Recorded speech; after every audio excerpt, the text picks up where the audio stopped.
Okay, this is your Kenmore Dryer. What's the model number? Model number 110-69902-890.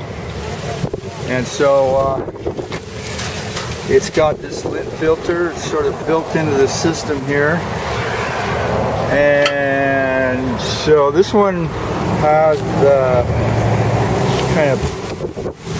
kind of protruding back area, and you have to remove these screws here in the back in order to take the front off. And once you get those screws loosened, you just pull up and the front will come off and lift up. And once you've got it lifted up, you take the screws out on each side, and there's 2 screws on the bottom here that will allow the front panel here to come off.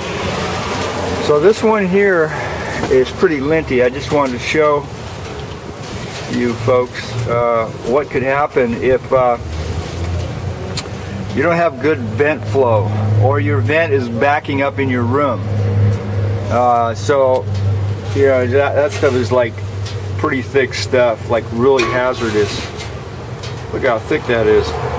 Man, I could have a barbecue. I could barbecue some raccoons out in my yard here with this stuff.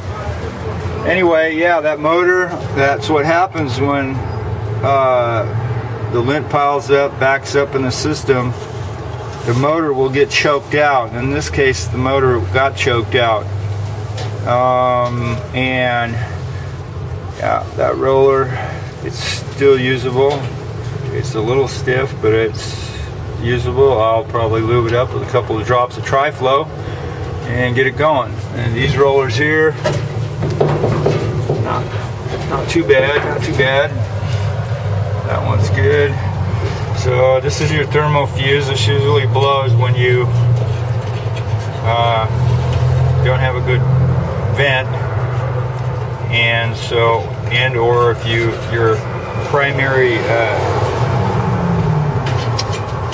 thermostat here has gone out and your heat element has gone full blast.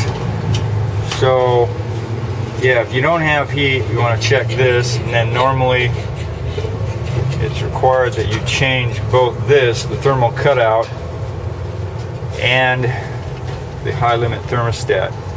There's also a thermostat here, or this is a thermal cutoff, and this thermal cutoff is the one that usually blows when you have a backed up lint flow. If your hose is kinked in the back, or you have a barbecue out in front of your vent, or whatever, rodents crawl up in the vent tube and kill things. But anyway, yeah, this can be checked with continuity. For continuity here, you should have continuity there, or you probably won't have any heat. It might run, but you won't have any heat, so you need to check for continuity across here. Then you have continuity across these two